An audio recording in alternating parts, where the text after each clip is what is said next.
Brilliant. Sorry, that always happens. That always happens. I'm always like, oh yeah, we're going to start recording, and then like something will happen and I'll just laugh right at the beginning. I'm sorry. Yeah, right. Welcome That's all back good. to Road Less Traveled, a podcast by Applewood Distillery, where we speak to people who are pushing the boundaries in their given field. And today we have a sensational guest, a guest who has competed in this year's World-Class and gotten to the finals of the national competition. An all-round, for me, like an all-round hero in terms of bars in Australia, the representation of native Australian ingredients. Like probably someone who's crafting some of the most inspirational and interesting cocktails on the bar scene in Australia right now. We have the amazing Tin Slinger from the Waratah. That's right. We have the amazing Tom Opie, or Opie for short, or Tom for short. Tom, Whatever you want. Opie, how you doing, dude? What's going on? Yeah, good man. I'm good. I'm just chilling out.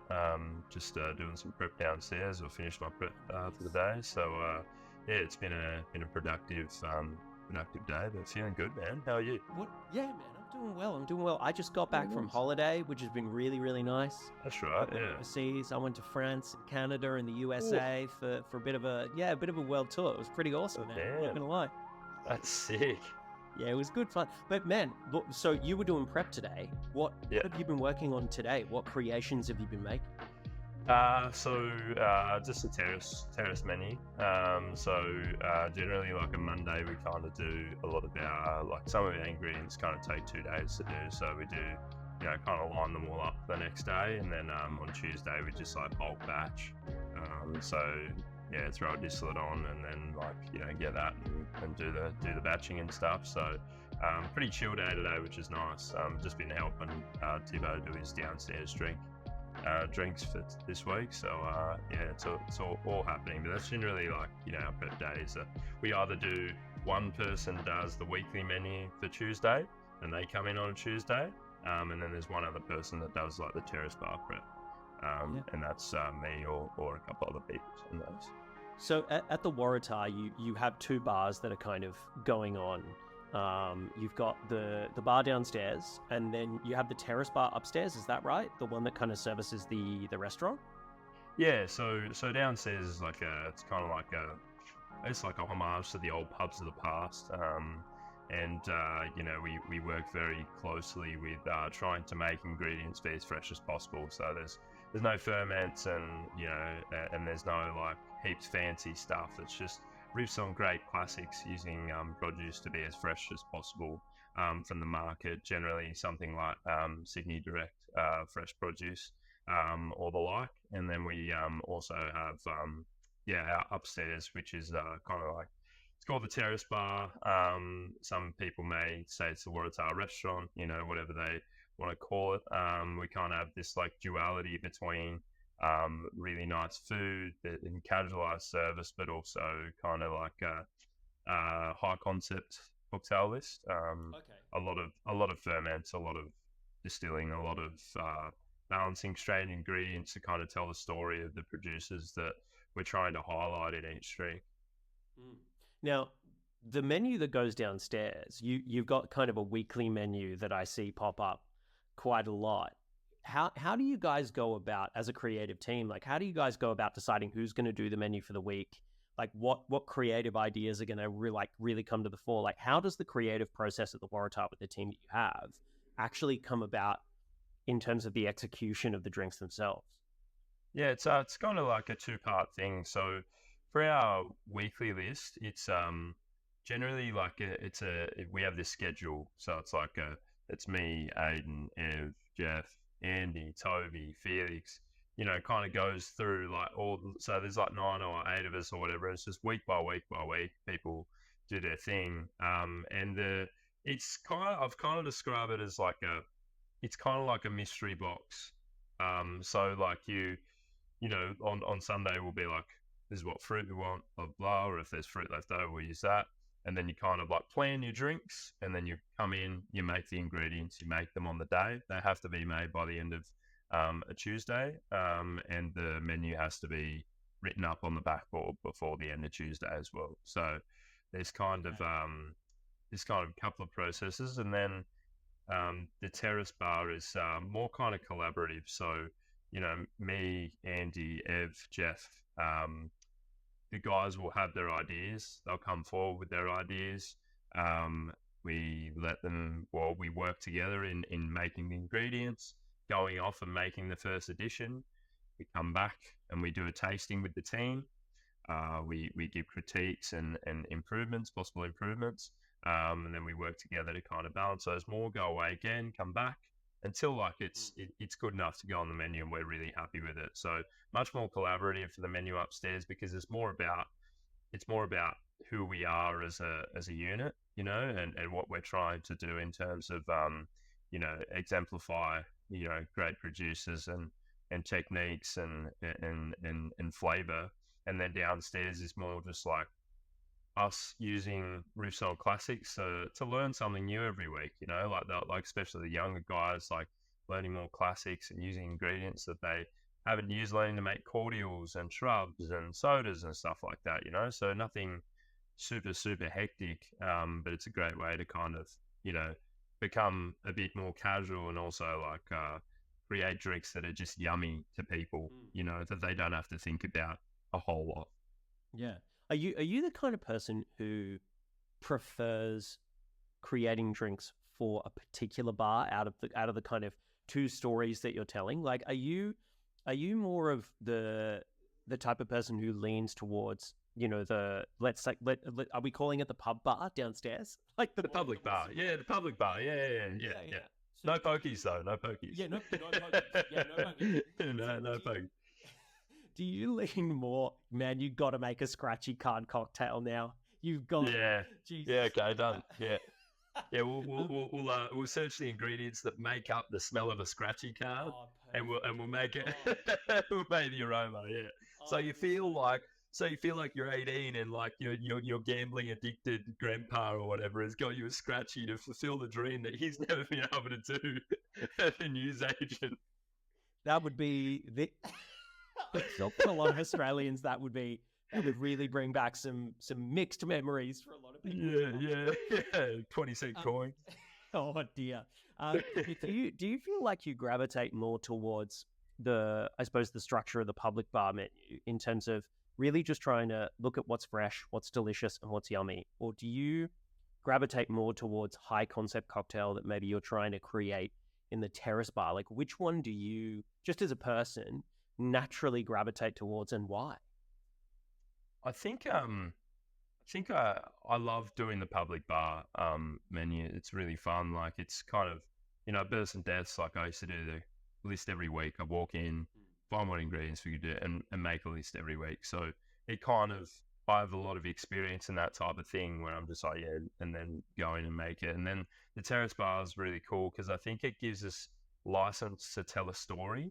And I think I love telling stories with drinks. People come in the public bar, they're like, what's this called? I'm like, overspin, because, Nathan Lyon's bald and he gets overspin and it's Garibaldi, right? Like, yeah. like the Earth and Rain, for instance, that I made up here is, it's kind of, it's designed to take you to a place, it's designed to take you to the Hunter Valley on a cool morning with the fog around the grapes and, the tactile nature of the cup and the earthiness of the drink. And I think telling that story is first of all, that's what I love doing, but I think it also challenges you to go to another level of how vividly you're going to tell that story. Like, are you going to just tell it with, this is why I made this drink? You're going to embed that narrative into the ingredients, the structure, the aroma and stuff. So I think, the terrace bar would be my favorite, but I love them both. Yeah, okay. But and in terms of like telling stories and telling stories of producers, is there something recently that you've worked with where you're like, because I know that you guys go on trips in terms of the Waratah team, you guys actually go out and gain inspiration from a whole bunch of producers and places throughout New South Wales. Is there one recently, like you just mentioned, the Hunter Valley? Was that something recently where, are there any other cases, that recently where you really gravitated towards a place and a producer in order to tell a story in a glass? Yeah, I think where, there's a region that we're doing for the next menu that there's water associated with it, and I want to try and kind of embody that sense of liquidity and free flowing kind of nature to life and the experience in the drink. So yeah, that's something that's definitely I think and inspired me. And I think that just nature in general, when we're out in Hunter Valley, and it's super interesting because I already know the terroir of the Hunter Valley, like it's got so much. It's like maritime, but it's also tropical. But it's also like cool at the same time, and it has all these amazing microclimates. And like, we're at Margan, and he's like, yeah, man, like, you're on the Barbera vineyard, it's clay, and he's like 20 meters in front of you, it's loam. And then when you keep going about 40 meters down the estuary, it's like beach. So it's like sandy soil. And you're like, the uniqueness and the ever changing kind of I guess it's its own narrative, right? Like nature's narrative of kind of new stories and feelings and colors and experiences. I think they shape our inspirations in general. But as far as something that I've been inspired by, I guess the water and the me, being a kind of detached Indigenous, man from my history and stuff. I think the land and the forces of Mother Nature and stuff are really important inherently to me, and I think that kind of drives everything that we rely on to live. Yep, dude. Yeah, but how do you think about water in terms of cocktails? That's like such a weird one for me when someone talks about, for example, like I hear a lot of people talk about water sources in whiskey, and I realize from a place of distillation, yes, that is super important, and I get that. But it often sounds like we're kind of talking about the wrong element of the thing that we're drinking. But yeah. How do you think about water when it comes to a cocktail? Like that's just sorry, it's a bit of a segue, but I'm just really interested, like specifically with this cocktail that you're talking about and talking about liquidity. What do you mean by like involving water in a cocktail? I think like you think of the most free flowing things on earth, and they would be the elements. Right? Fire does what it wants. The earth grows where it wants, degrades where it wants. Air kind of like it's only dictated by the direction that it's going. But water can swirl. It can, it can be a wave. It can be a home to foster families of barramundi and salmon up the estuaries and stuff.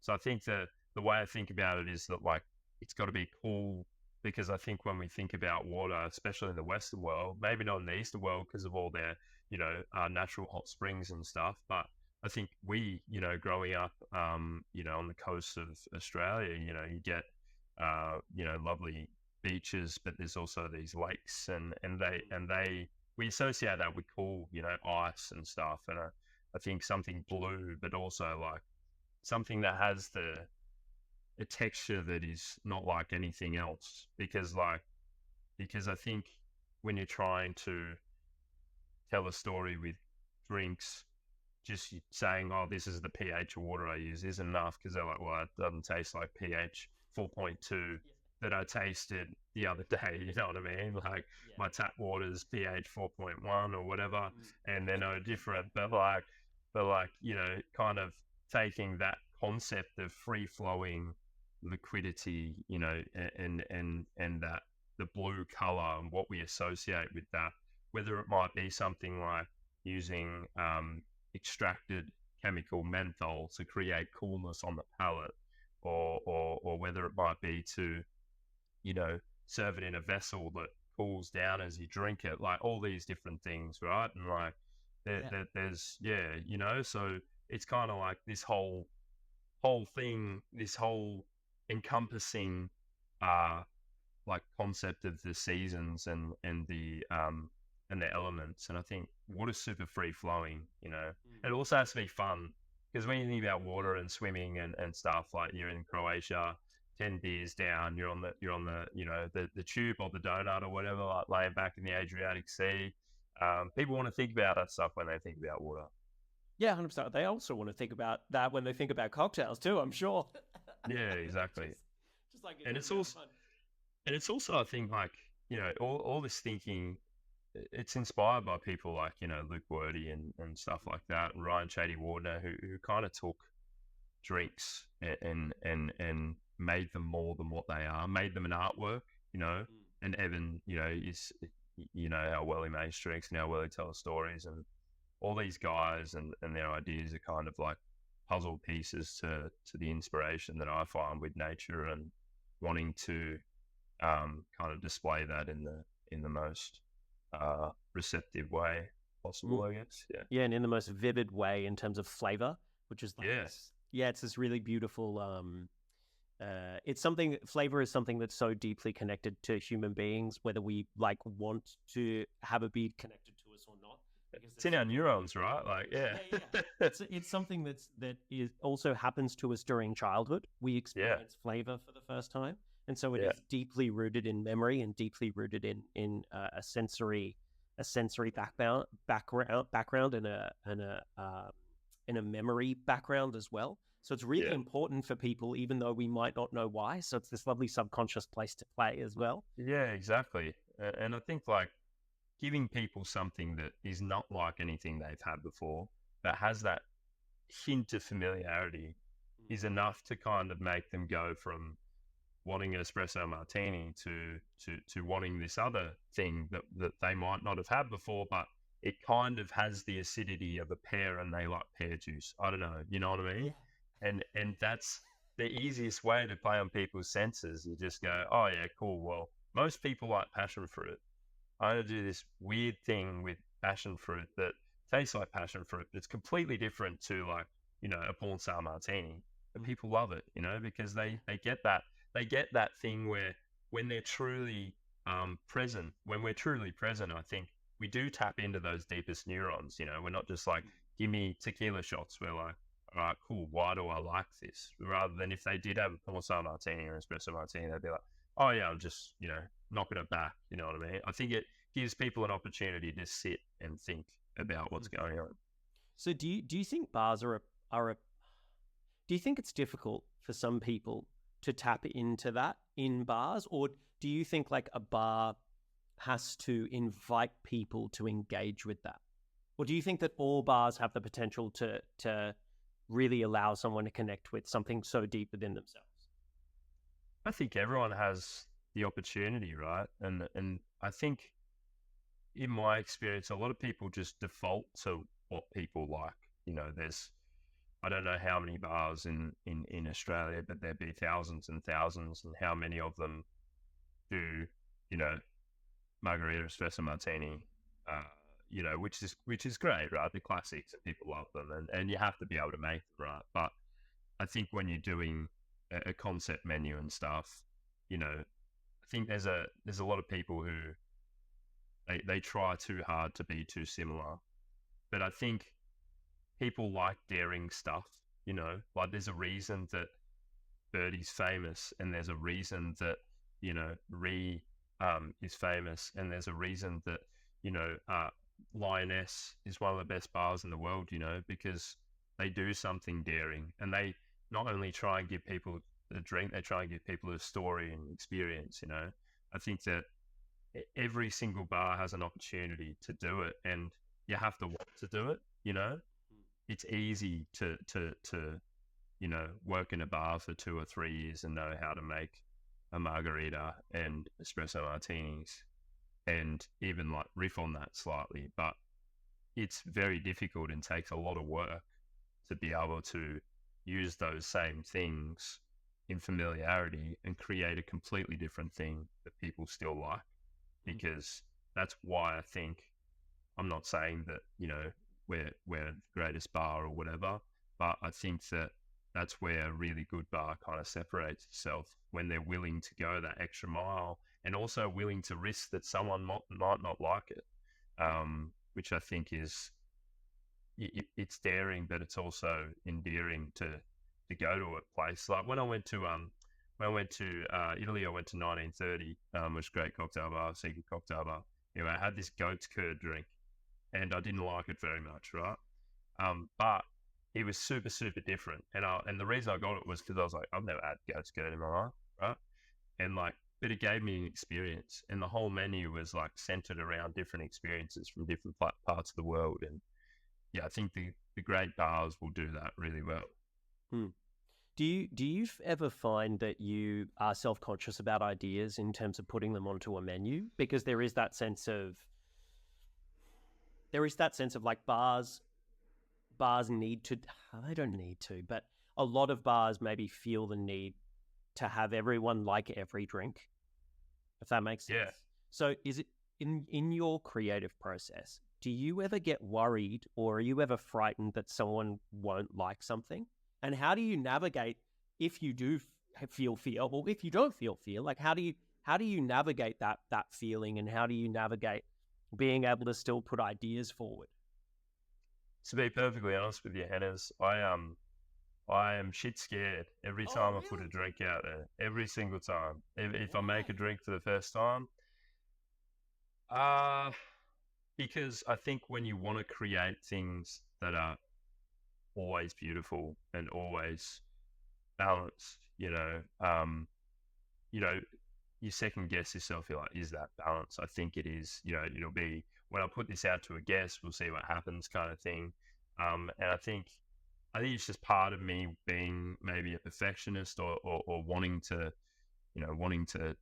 be great is that I want what I put out there for someone to either enjoy the drink or enjoy the experience of having the drink, because um, I think if you're too confident in what you're putting out there, you're probably not you probably don't care enough. I think, in my eyes, like, I think, if you ask Ev or Jeff or whoever, they probably say, yeah, man, like you guys say it's good, but like, what if someone doesn't like it? Because there's so many times where, I've been in places where I'm like, oh, could I have this, or blah blah, or like, what would you recommend? And they're like, oh, have this, it's absolutely banging, I made it, or whatever, like, I made this drink and it's sick and stuff. And then you kind of like, and then you feel really bad if you don't like it. Mm. But I think if you go, oh, here's this drink, this is what it is, blah blah blah, and then if they don't like it, that's fine. Like, it's okay. Like, it might hurt your ego a tiny bit, and because you want to provide something that's great, but like, but if they do like it, you're like, oh yeah, like, and they're like, oh, who made that? You're like, oh, that was Jeff, or that was Felix, or whatever. Like, it's a brilliant drink, you should go tell him, or whatever, because that's what it's about, right? We don't do it for the people who want 23 dirty martinis. Yeah. They pay the bills. They're great, right? We love them. But we do it for those people that say, oh, this is great, because not everything we think is going to be great goes out, and we're always scared that it's not. Mm. Yeah. And how do you keep coming back? Like, what is it within yourself, even though it is scary? And I'm not going to lie to you as well. Every single time I make a drink for a menu, I'm always terrified. Yeah, exactly. Yeah. It will I was going to say, like, you're the same. Yeah. yeah, 100%, dude. Like Yeah. when I was with you guys, I think I made those drinks like 5 times and made you all taste them. Yeah. I'm like, Yeah. is it good? Yeah. Yeah. And Yeah. Yeah. you were all like, yeah, it's good. And I was like, no, really, really, do you like it? Like, are you proud as well if Yeah. we put this across the bar? Yeah. That Yeah. we're proud as a team that this looks good. So what That is it? raspberry one was sick, dude. Oh, thanks, man. Thank you. You didn't need to So say bloody that in good. public, but I appreciate it. But what is it? What is it within yourself that allows you to keep coming back when someone might not like a drink? Because you then have to kind of like, yeah, you kind of get hit by it. In, as you said, it's a bit of a, it's smack to the ego. But what is it? What is it that keeps you coming back for more and keeps you returning to the bar and trying something new and still being daring? I think the trust that you worked hard enough to earn, that it will be good, Mm. if it's not good the first time, you keep trying again. It's like anything else in life. If you really want it, you got to keep trying, even if you, in quotation marks, fail, whatever it might be. Nothing, no one's going to like everything, and I think the most arrogant people are going to be the people who don't care that someone doesn't like something, because they're like, oh no, I know better than you, right? But I think there's, when you work so hard for so long, and you learn so much, and you do so much experimentation and stuff, I have faith that, it'll be good eventually, whatever that is. It might be 2-3 menus down the track or whatever. I might make banger. The aim is to make them every time, but you're not going to. So, yeah, just that persistence, eh? Yeah, 100%, dude. And how did that? Well, I mean, my God. Speaking about judgment of cocktails, you've literally come off the back of being one of the top bartenders in Australia in world class. How can you walk me through world class from the beginning of what world class is to then the finals? So how does world class work, and how did it work for you this year? And yeah, let's just start at like round one. Like, what was round one like? What drink did you put forward? What happened? I mean, it was the hardest thing I've done in my life, easily. I competed in Montenegro Globals, and that was 500 people in the auditorium, and still wasn't as scary. And there was only 60 people watching me at world class. The enormity of world class, and the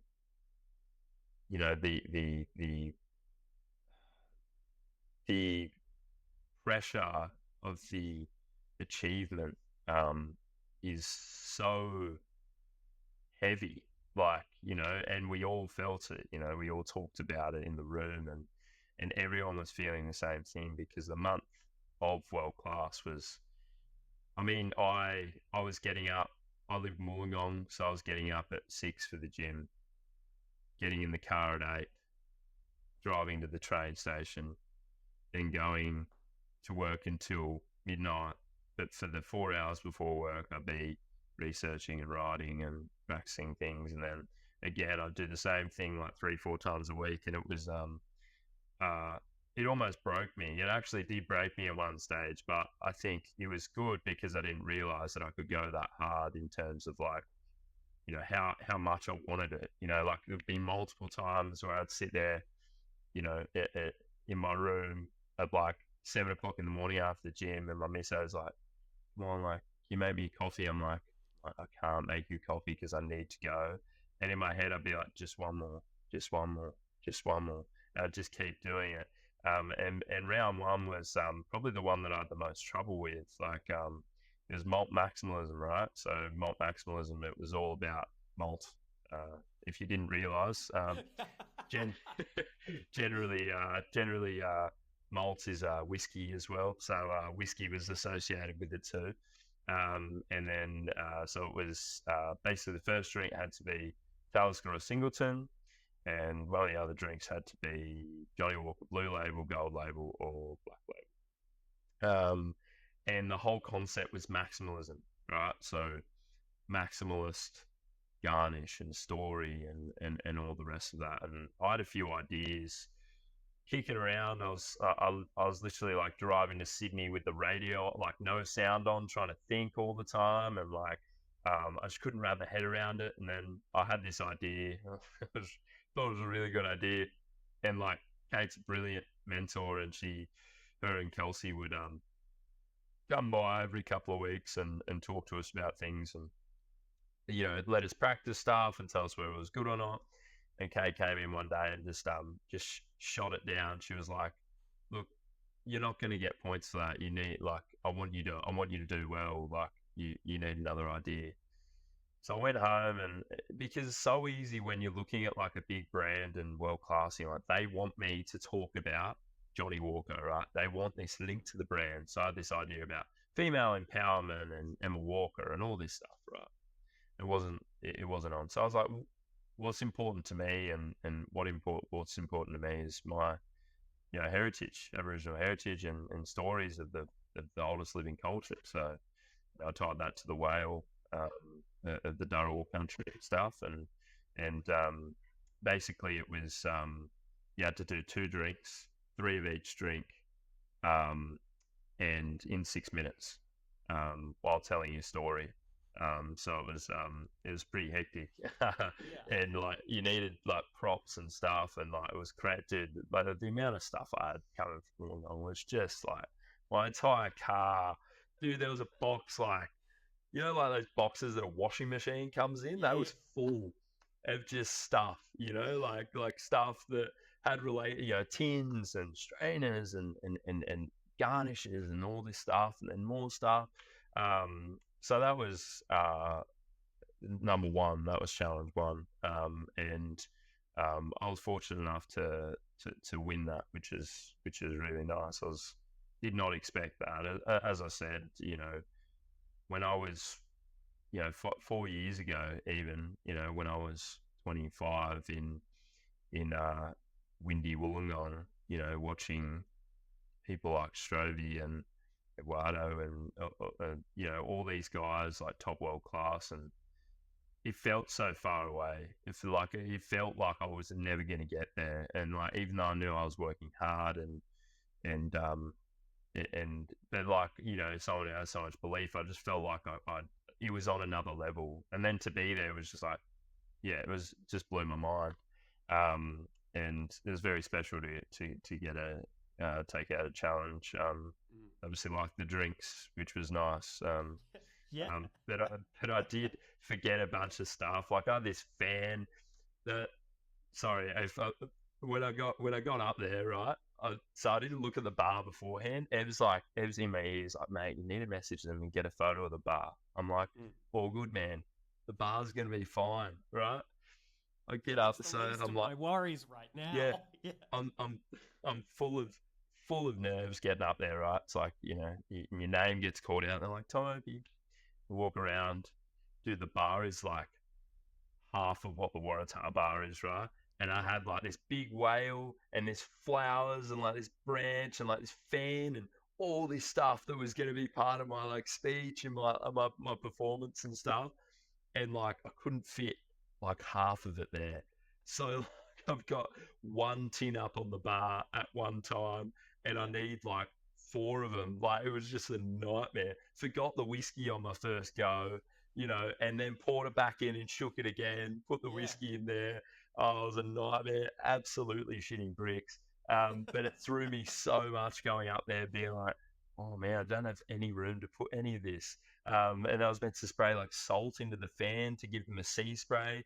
Forgot the fan, like so it was extremely nerve-wracking, but obviously they like the drinks, which was great. But that was challenge one, and everyone in the green room was super nervous for it. It was it was hectic. And did all of the challenges happen on the same day, or did you have different days for different challenges, and did you have some time to workshop drinks in between? So one day, yeah. So So one day. So basically, if you take in 6 drinks really for the first challenge, 5 drinks for the second challenge, and then the speed challenge, which was 6 drinks. So you're making, that's part of my mass is 18, terrible 18, right now. 18 drinks. Yeah. There you go. Yeah. 18 drinks. For the final. So that was a lot of drinks to do, but the second challenge was 5 drinks in 7 minutes. Okay, so what was or the 8 second minutes challenge? Yeah, it was called Paint the Town Ruby. So it was basically the task was to take the judges to 5 different venues without taking them there, right? So 5 different venues, 5 different drinks, 5 different occasions. So like some people would do dinner or whatever it might be, or and I decided to do like breakfast. I did like a coffee stir down drink, and then lunch, dinner, Then we went to a nightclub, like a smoke machine and stuff. And then the last one was it was meant to be kick-ons, but I didn't get there. So that's all right. It was just so much. Basically, I had like this track, and my mate, who's a DJ, made it for me. It was fantastic. I was really happy with it. And if I played it when I first got on stage, it was going to give me like this really good, you know, frame for where I was in my speech. And I turned it on like halfway through the speech, so completely through. And I got to kick on, so it was way too late, so I couldn't do it. And they tell you not to tell the judges, and they're going to watch this and be like, like, tell him not to, but he's telling everybody. But so it was really difficult. It was like, five original drinks, only a 3-bottle touch, so you couldn't do any more. So 3-bottle touch, 5 drinks, 8 minutes, and so that was so hectic. I thought I did better in that, but like I wasn't. I know, like I won more maximalism and stuff, and and I'm proud of that, obviously, but I wasn't at my best. I didn't get a lot of time to practice my speech because I was traveling so much, working so much, and I got about 3 hours sleep the night before, and I just forgot lots of parts of my speeches and stuff, and so I wasn't at my best. And the second challenge, I forgot my liquid nitrogen, so I couldn't do the drink I wanted to do. So I had to shake this drink with xanthan gum because I thought it was going to froth up because I had enough protein, didn't have enough xanthan gum, so it kind of just coagulated. And I'm just like, man, I'm throwing this absolute dishwater up in World-Class. What am I doing? Like, I was just like, and like, oh, dude, it was just like, I had to think on the fly. I couldn't be like, oh, I forgot my liquid nitrogen. Oh, well, don't have that drink. It was like, I got to think right now. What do I have? And I just had like this like syrup. It had xanthan gum in it because with the liquid nitrogen in it, it was like a nitro. Like when I poured it, it looked like, Guinness, and it was really cool. But I forgot liquid nitrogen, so it didn't matter. And I'm just like whip shaking this thing with, shocking, and then poured it into this beautiful glass, and I didn't even want to look when people were drinking it.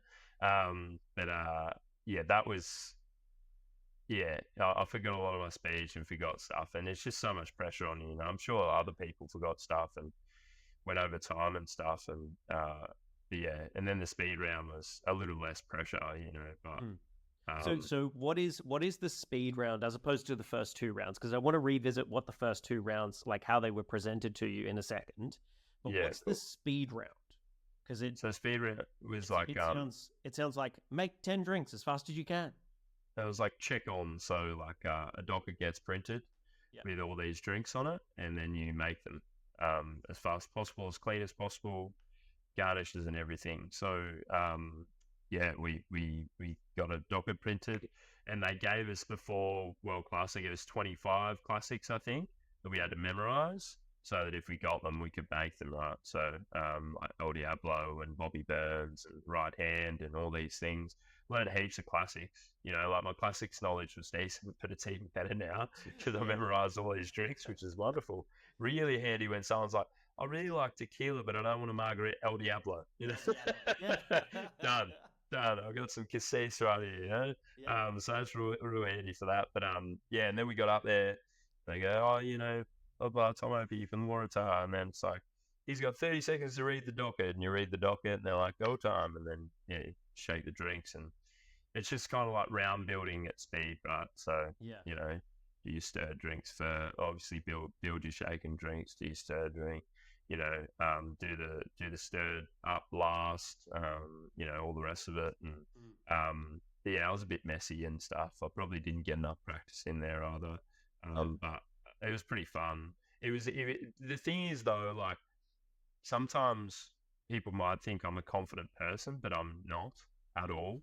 And so in a situation where I have to talk to people while I'm doing something, very difficult for me, especially like when I'm under that much pressure. I'm like, this is World-Class, and in that trying to talk to me about espresso martinis, and I'm like, I don't even know what I'm thinking. Like now I'm stressed, and my garnishes, and yeah, so I'm not very confident in that space. Probably somewhere where I have to really improve, to be honest. But it was, yeah, the speed round was a bit more fun, a bit more laid back. Rowan Massey was just like, the way he did the speed round, mate, is literally, it was like watching Steve Smith, you know, in like, you know, the Ashes of 2014. Like he was just like, he had this commanding presence. He gets up there and he just like tells the bar back to throw everything that way. And he just like sets everything up. He was done like a minute before and everything was clean. I was like, oh, bro, I was like, I want to be able to do that. That was so sick. Yeah, absolutely killed it. That's dope. That's dope, dude. So when it came to the first two rounds, just revisiting back there, how, like, when did you find out the criteria for those rounds? How did you find out the criteria for those rounds?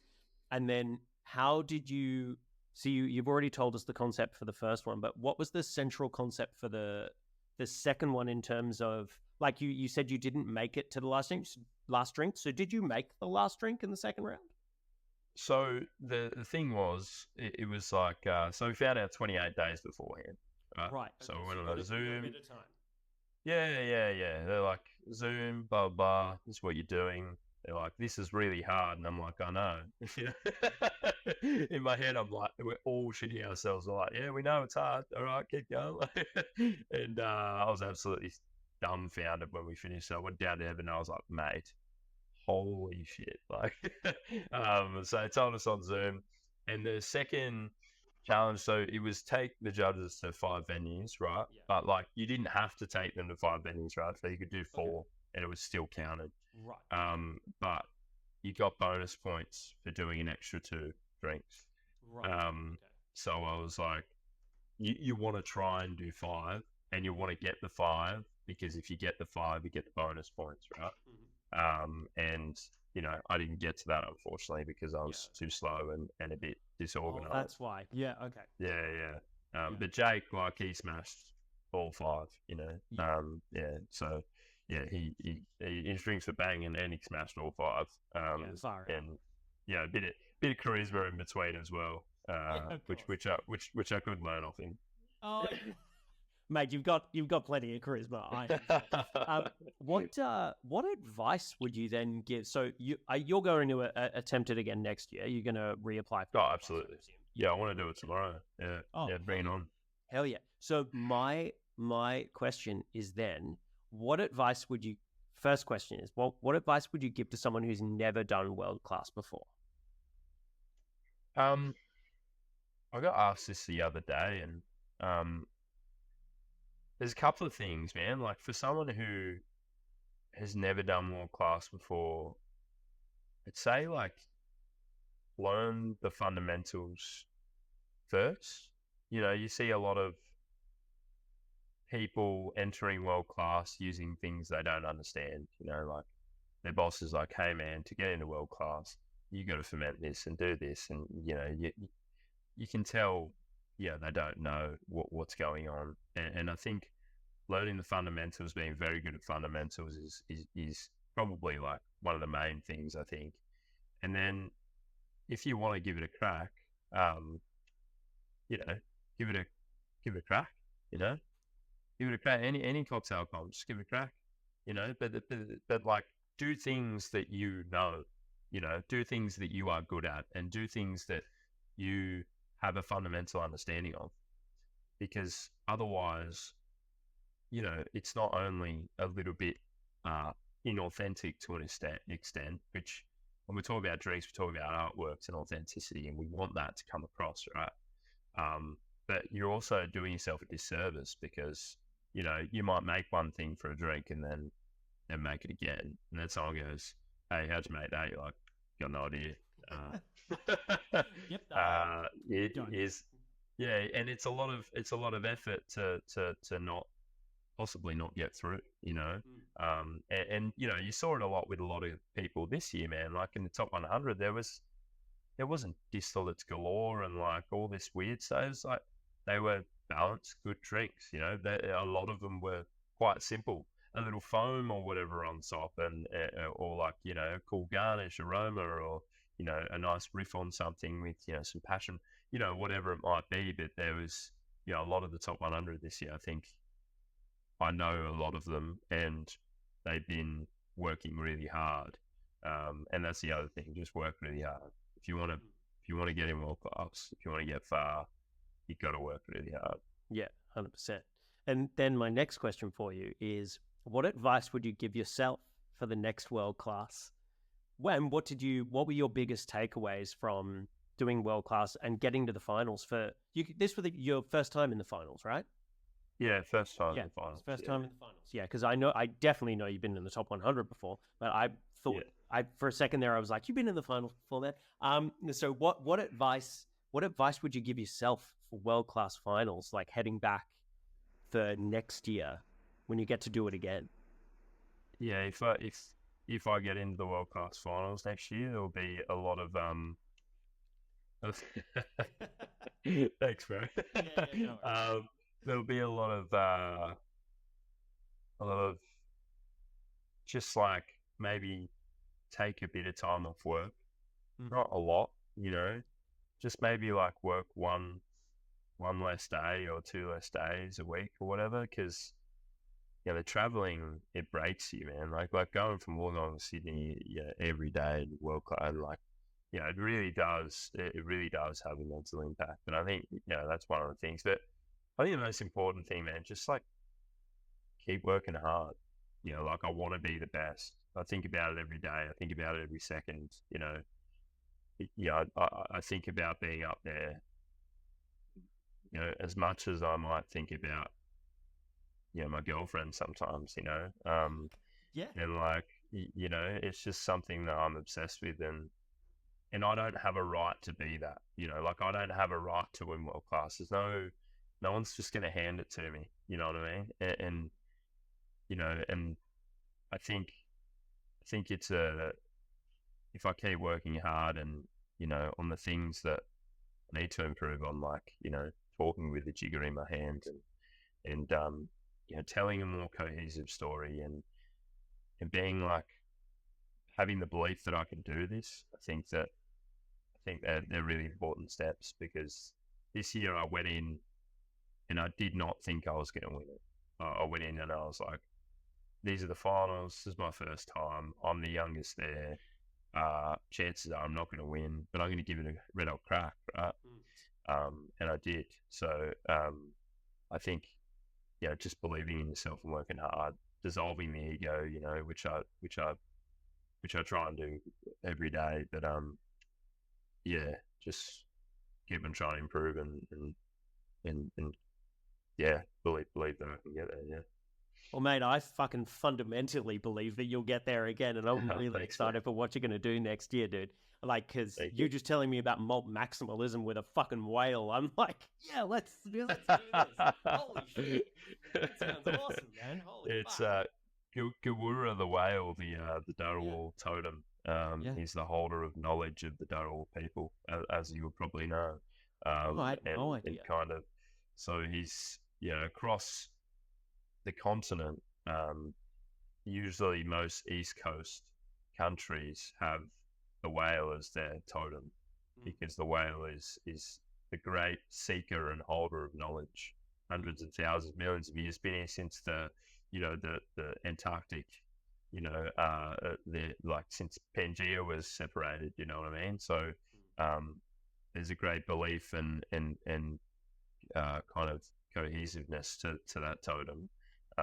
So that's why I kind of used it in tying it to Talisker and the ocean and stuff like that. Yeah, dope. That's so dope.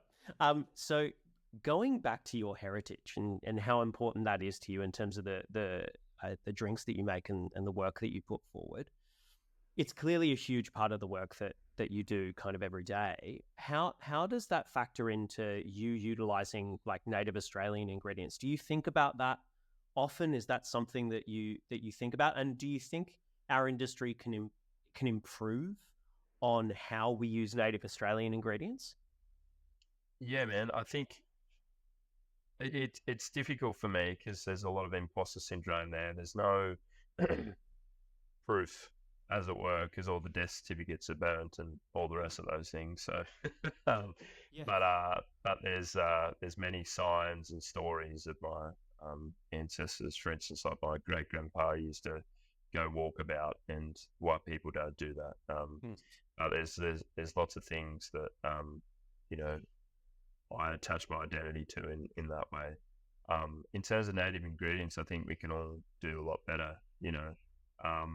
Fostering businesses like Nawa Yila Budra in Mudgee, and rather than using these big supply chains that supply natives from Indigenous growers who charge a mint for them, and uh, have them in the freezer for 12 months or whatever. I think that's slightly problematic. I also think that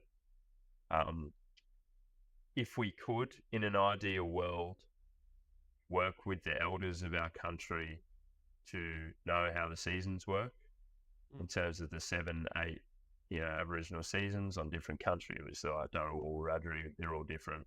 But I think that would be very interesting and beneficial to how we work, because we have 4 seasons, right? But like bloodlime doesn't fruit all spring, you know what I mean? It fruits from this much of the year, you know what I mean? So, Yeah.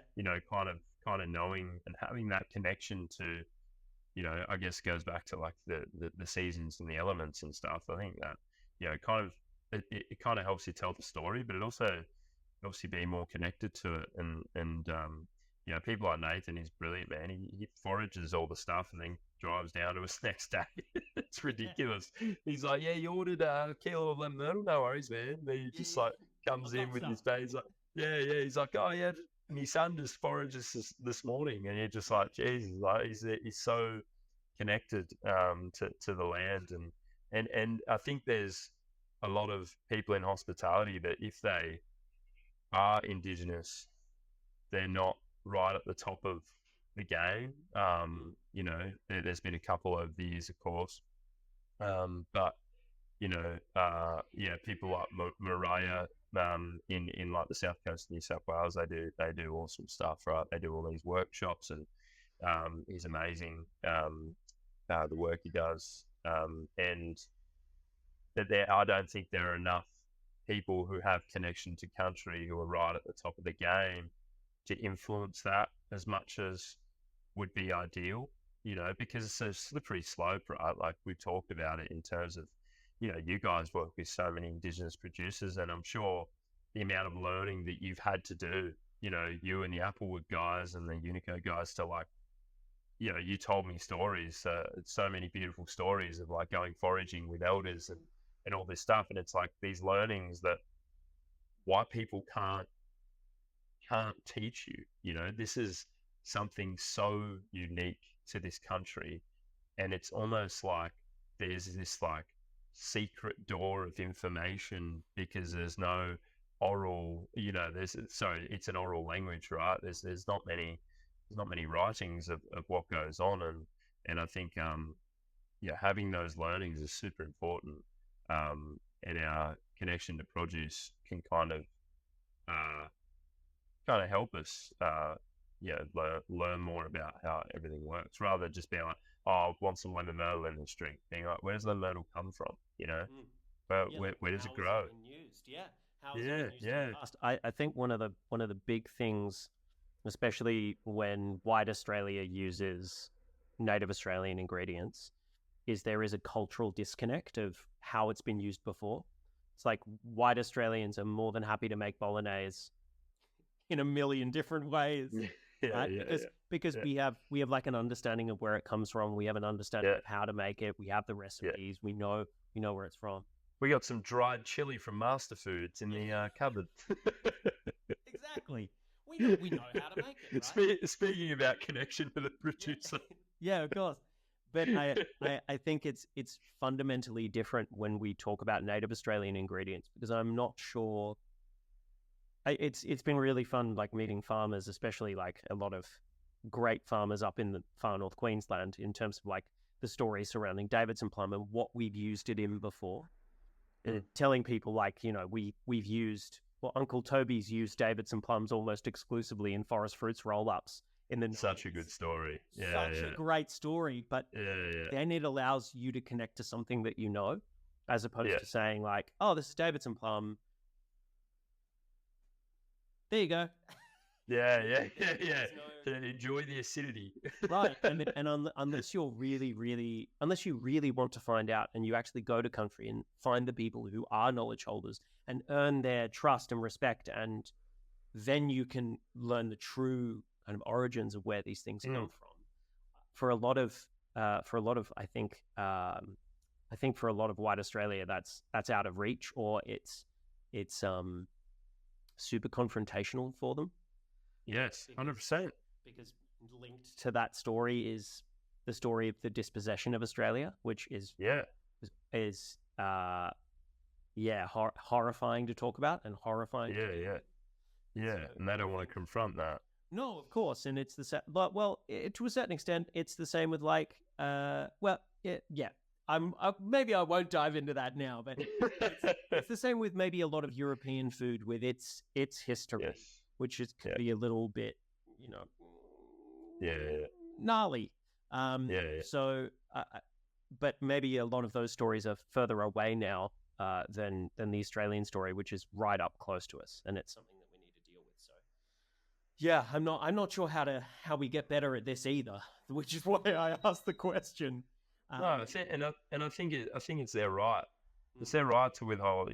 Like it's our right, their right to not withhold information, but like you think about incarceration rates of like young Aboriginal kids and stuff. What if those kids that are being incarcerated have the potential to become an amazing chef, an amazing bartender, an amazing distiller, an amazing farmer, like these, like the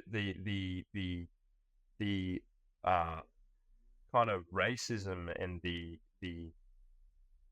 kind of suppression of Aboriginal cultures is through so many different like avenues, you know what I mean? It's got so many different layers. And that's just one example, because, if those kids weren't being wrongly incarcerated, they might, be in bars, restaurants, learning things, like you never know. That's the thing, right? And, maybe if the White Australia policy never happened, the best restaurateurs would be Aboriginal, So I think the way we're going, I think, is the right way, in terms of kind of suppressing these big supply chains that take advantage of Aboriginal producers, but like, fostering people like, Nathan and Dave in Maria and stuff like that, and kind of being like, these guys do it right. They forage their ingredients, or they get them from Indigenous sources, and we obviously try our best, if we can. But I think that if you can't get Aboriginal ingredients from a sustainable, ethical source, just don't get it. Yeah, for sure. Well, if you can't get your ingredients, period, from a sustainable or ethical source, you try not to. Use lemon verbena instead of lemon myrtle. Great sauce, honestly. Yeah. So my final question before I let you go, because I know you're a busy dude and I know you probably have like a bit more prep to do, is you recently mentioned traveling. Well, sorry, you mentioned like traveling to Italy earlier in our conversation, and traveling and going to Croatia when you're 10 beers deep, and those kind of like ideas, I suppose. How does traveling influence your inspiration surrounding drinks, and like either where are you planning to go to next, or where have you been recently where you've been really inspired and actually brought that into your work? Oh man, moments. I think that's the best way I can say it. Moments of serendipity and beauty and whimsical, wonderment. Like like when you're traveling, like when I went to Italy for Montenegro, like, you walk around like Turin at 6 a.m. and the sun's coming up, and you're looking around the cobblestone pathways that are caressing against this big castle, and and the sun's like painting this lovely yellow horizon, and you're you're in this moment that you're forever going to remember, you know. And it's the same as, you know, when I go to a bar in Turin, you know, and I have a nice drink or whatever, and I'm kind of like, oh, this moment, they're connected, you know, I remember that because of that. And then we go to London and you go to these amazing bars, right, like Lioness and Bar with Shapes for Names, and, you know, like you name them, Taylor Elementary, there's so many good ones. You know, you take little pieces of like inspiration of flavor, or like you talk to the bartender and like, you know, and they inspire your thought process. Not that you're copying them or anything, because I don't know how Ryan Shady Warden turns wood into liquid. Got no idea. Yeah. However, I'm going to try that because I want to, you know, I want to know how to do it, right? It's super cool. But like, I think moments are so powerful, nostalgia and you know, taking that and kind of creating a tropical drink, because that's the feeling that it gives me warmth when I'm in Turin, or, you know, when you're kayaking in Rosières in France with your girlfriend, like we were lucky to last year. You know, you want to create something that's fresh and sparkling and salty and French, you know, maybe some blue cheese or something, some Roquefort or something in it, you know.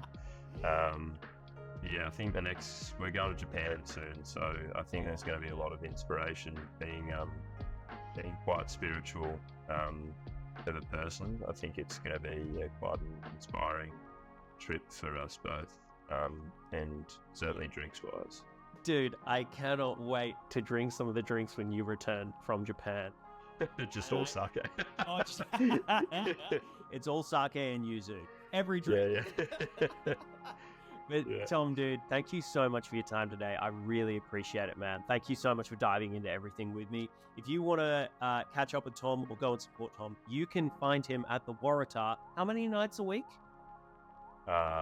Generally 5 nights a week. 5 nights a week, you can go and get some epic cocktails from Tom Opie at Waratah in Sydney.